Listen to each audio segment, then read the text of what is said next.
This week on Waterways, American crocodiles and sanctuary no discharge zones.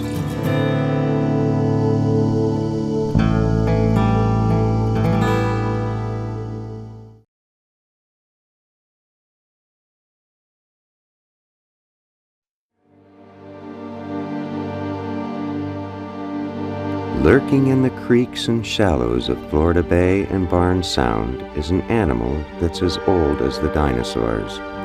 If you spot it moving noiselessly through the water, count yourself lucky. You are one of the few people who have seen the American crocodile. The crocodile lives along the South Florida coast, tucked into creeks and ponds where freshwater from the Everglades meets the sea. This shy animal does its best to stay out of sight, and until the 1960s, not much was known about it. In the early 70s, a great deal of concern was expressed about crocodiles, largely as a result of the work of John Ogden, who was working with Everglades National Park at the time. Adults larger than 2 meters were regularly being killed, especially by collisions with automobiles, and that remains the major cause of death of crocodiles today. Nests didn't appear to be very successful, and on top of that, those few hatchlings which appeared from the nests rapidly disappeared, and no small crocodiles could be found. So with adults being killed, the reproductive end in doubt, crocodiles were declared endangered in 1975. People had moved into areas historically occupied by the crocodile. Developments in South Florida not only put crocodiles in the paths of automobiles, they limited the places where crocodiles could live. The reason why crocodiles have been endangered in South Florida, either through hunting or habitat loss or some combination. In South Florida, it's really clearly been habitat loss. It's loss of habitat in coastal areas by development for the human population, and now between Miami and Palm Beach, it's virtually continually developed. Where the shoreline's not developed is where you find crocodile. To save the crocodile, scientists and managers needed to find out where it lived, where it nested, and what threatened its survival. For 25 years, Frank Mazzotti and his colleagues have been slogging through mud and piloting boats up narrow mangrove creeks to study the crocodile. Their work starts with finding nests.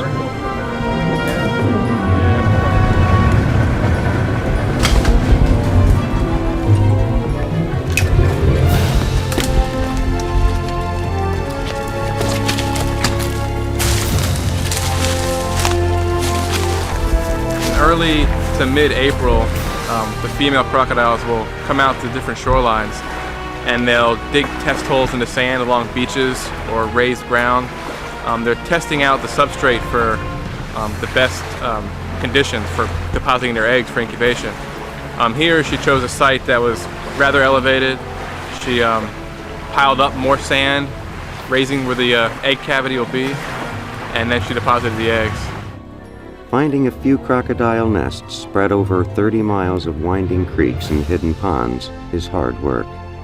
Crocodiles hide during the day and are stealthy at night. Mike Cherkis uses what he knows about crocodiles to solve this problem. A crocodile's eyes shine red at night, making them easier to find. While crocodiles don't return to the same exact spot every year, they do like the same kinds of places. High ground where the nests won't flood. Back in the early 80s, Dr. Frank Mazzotti had done flying surveys of these areas, aerial surveys, where he picked out the high spots on different islands, actually pretty much everywhere within Florida Bay. So today we still monitor areas of known nesting that have been known since the early 80s, and we walk all beaches and all islands that have high enough ground to have additional nesting. We look for tracks, and that's how we find new nests. Otherwise, we're constantly monitoring old nests and constantly looking for new ones as well.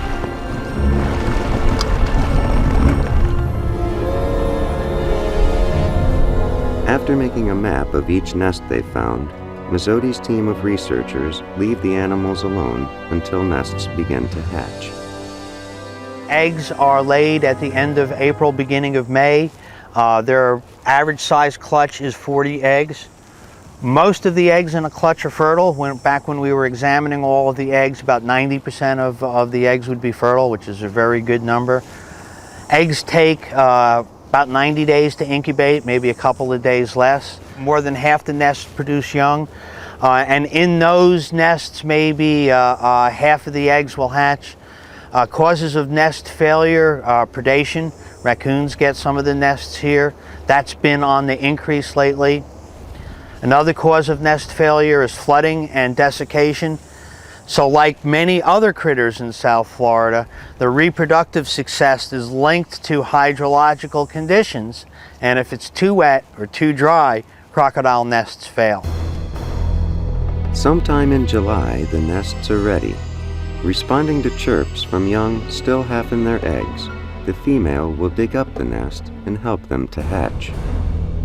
Unlike sea turtles, mom has to come back and open up the crocodile nest to release the young. They can't get out of the nests on their own.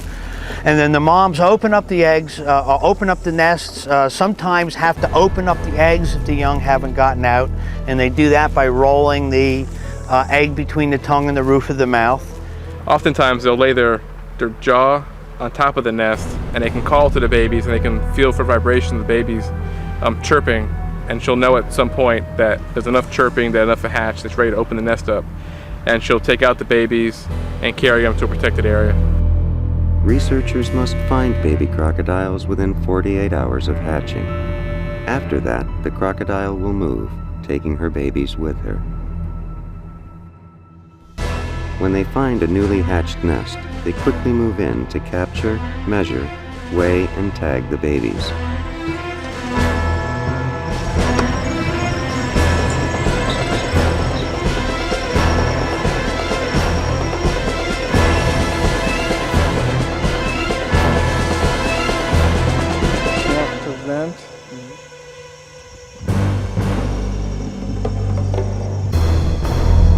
And there you're measuring salinity. When the data is collected and the hatchlings are tagged, they are carefully returned to their mother. When hatchlings come out of the eggs, they're about 10 inches long and weigh about 2 ounces. And as such, they're a great tidbit for a variety of critters, raccoons, wading birds, ospreys are all candidates. Larger fish, tarpon, snook, I'm sure even a sea trout would love to gobble up a little baby crocodile. Those that survive predators may face another threat: dehydration. Until they reach 6 to 8 ounces in weight, young crocodiles need a steady supply of fresh water if they are to grow quickly and survive. Historically, young crocodiles got it. They hatched in July and August, just as fresh water began to run off the Everglades. By February or March, when the water stopped flowing, they were big enough to go without. Canals and levees built during the last century have cut the flow of fresh water to Everglades and the coast. In dry years, barely a trickle of fresh water is available for crocodiles. Researchers fear that with less fresh water, crocodiles may not be growing as fast. In drought years, only a few hatchlings may survive. Restoring the Everglades will restore fresh water to Florida Bay and Biscayne Bay. Mazzotti and his team are keeping a close watch on crocodiles as restoration begins. And then the other aspect of our research is growth and survival. We've marked well over 3,000, I think getting close to 4,000 crocodiles in Florida in the last 25 years. Most is hatchlings. And so what we want to know is how many of those have survived and how fast are they growing, and can we relate that growth and survival to these conditions of salinities that we're talking about are so important for restoration. So we go out during those times of the year at night and try to capture as many crocodiles as we can and weigh and measure them. About 40 to 50% of the crocodiles we capture now have been marked previously. Huge, but he is caught.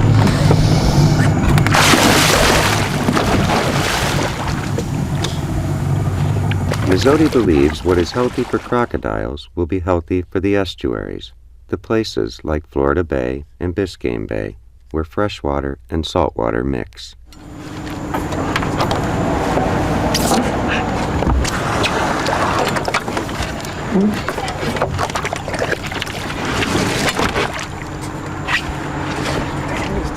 In South Florida, we really have a unique opportunity to integrate endangered species recovery with ecosystem restoration.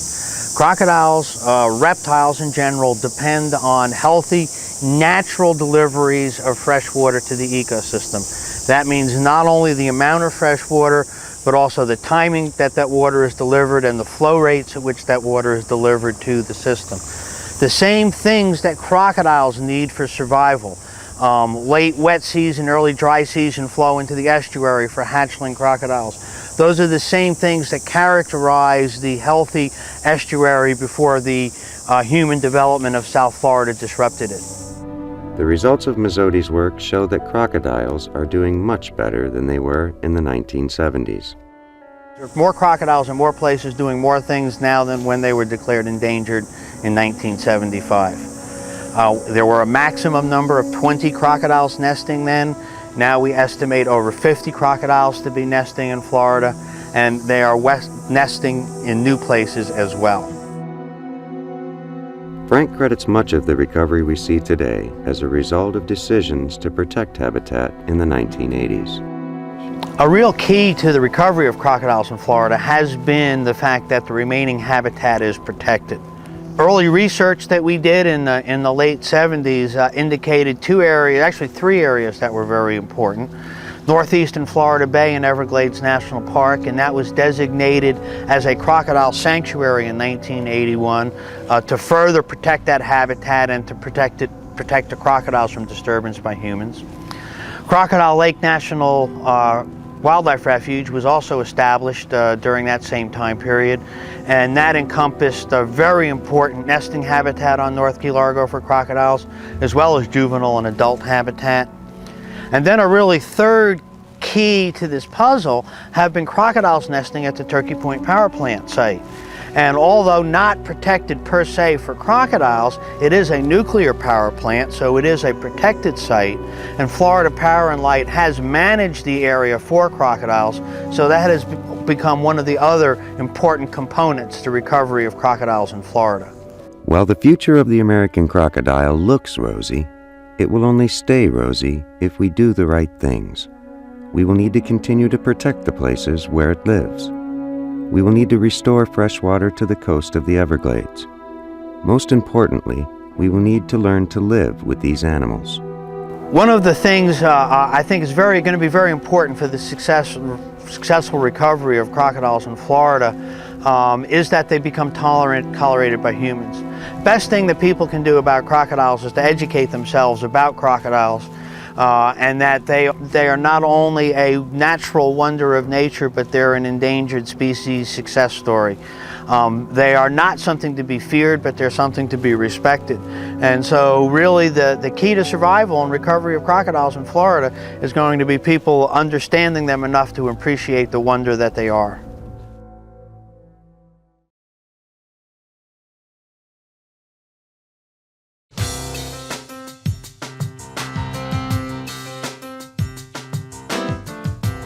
In the Florida Keys, commercial, transient, and liveaboard vessels have always dumped wastewater directly into surrounding water, with little or no treatment, which was actually legal everywhere. Today, it is not. In June of 2002, the state waters within the Florida Keys National Marine Sanctuary were designated a No Discharge Zone by the United States Environmental Protection Agency at the request of the state of Florida. This designation means that sewage from vessels cannot be discharged overboard. We want to keep our environment clean. We have such a high concentration of boaters in the Florida Keys that really one boat may not matter. People might think it's not doing a lot of damage, but when you add up all the population of boaters in the Florida Keys, then you put it together, it's quite a lot of sewage. The new designated No Discharge Zone exists in all state waters within the Florida Keys National Marine Sanctuary. This area extends from land to 3 miles out on the ocean side and 9 miles from the land into the Gulf of Mexico and Florida Bay. Boundaries extend from the lowest point of land at low tide. Boaters need to consult a nautical chart for the exact boundaries of the no discharge zone. The no discharge zone applies only to state waters, but the intent is to protect water quality, not only within state waters, but also, in any areas which have sensitive resources like coral reefs. The Florida Keys National Marine Sanctuary, as we speak, is working on a similar no discharge zone designation for the sanctuary waters that are located outside of the state boundaries or the state limits. The problem with marine vessel sewage is that it is more concentrated than land sewage because people on boats have less water available to aid sanitation. In addition, existing marine sanitation devices do not provide adequate treatment to remove nutrients from the wastewater. Local, state, and federal agencies have supported the reduction of land-based sewage released into the environment for years and are now extending this policy onto the water. Even though discharges from vessels are a small portion of all the discharges that we have in Monroe County, wastewater discharges that we have in Monroe County, they do constitute a significant source of pollution in those areas where boats tend to congregate, such as offshore anchorages and mooring fields, and in confined waters, such as marina basins and canals. Only sewage discharges are prohibited in the no discharge zone. Graywater discharges from the galley, shower, and boat wash are not prohibited by the no discharge zone designation. Seagrass and coral communities in the Florida Keys depend upon clear, low-nutrient waters. The treatment provided by marine sanitation devices disinfects to some extent, but does not remove nutrients and other pollutants.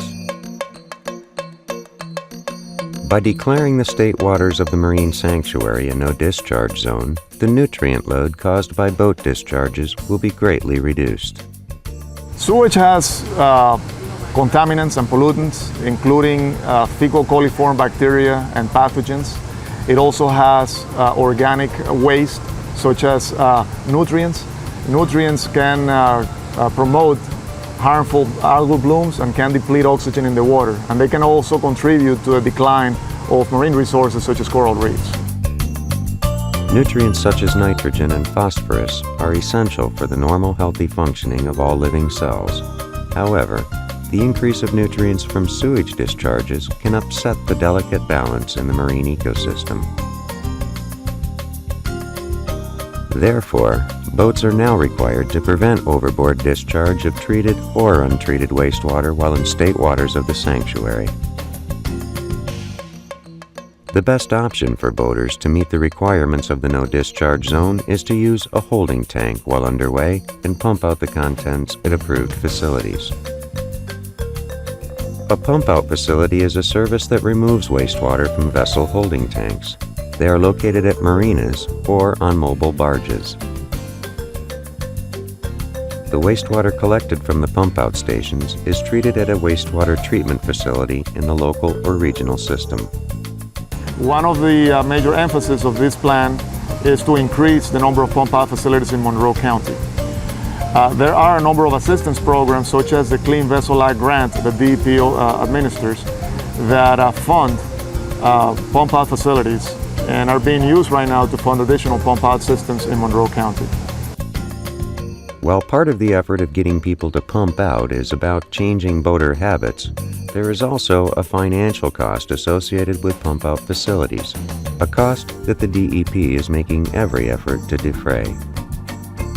It's typically, it costs between $5 and $25 to have your holding tank pumped out. As a matter of fact, the Clean Vessel Act grants require that marinas that use the grant to install pump outs provide that service to the public, and that they don't charge for the first several years of the grant more than $5 per pump out. The Clean Vessel Act grants are making it inexpensive for boaters, but there are also added costs for marinas to provide pump out services. However, the Clean Vessel Act grants also provide funds for the creation of pump-out facilities. All marinas and municipalities are eligible for up to 75% of the cost of creating a pump-out station. county is also taking on the cost of hauling out the holding tanks from the marinas to get the CVA grants so that they don't have to put out a lot of money. Because in addition to having the boaters trying to not burden them financially, we're trying also not to burden the marinas financially too much as well, because it is a big change. While there are areas in the Keys that lack an adequate number of pump-out facilities, the Florida DEP and local government representatives are working with marina operators in these areas in order to increase the number of pump-out systems available to boaters. The location of pump-out facilities can be found through calling the county's hotline at 1-888-NDKEYSO or by looking online at co.monroe.fl.us/ndz/info.htm. There are also brochures that were created by Reef Relief, the Florida Keys National Marine Sanctuary, and the Environmental Protection Agency that can be found at marinas and visitor centers throughout the Keys. We're interested right now in doing education and trying to get people to want to pump out. Obviously, we really want people to use pump outs, but it's still going to be up to the individual to comply in the end. So that's why the educational campaign, hopefully if we get the word out and let people know why we want them to pump out, then I hope that they will. But for those boaters who cannot or do not want to be informed or do not care about the health of our marine resources, officials have other ways to ensure compliance. Well, right now, you can have the Florida Marine Patrol, the Coast Guard, Marine Sanctuary officers, sheriffs on the water. Any enforcing water officer they are allowed to ticket this offense if they see it. The penalty can be up to $500 per ticket if you're caught pumping out. Marine officers can board a boat at any time. Boaters must be sure that their Y valves are secured to prevent incidental discharge. Boaters with an unsecured Y valve can receive fines. For most boaters, the gin clear Keys water are the reason they are here. Compliance with the No Discharge Zone regulations should be enforced by every boater on the water who cares about maintaining the marine ecosystem. The population has just increased so dramatically in the Keys, population of boaters in the past few years, that you can really see the development the Keys have gone through. And that just puts a lot of pressure on the environment. I think it's important for everybody.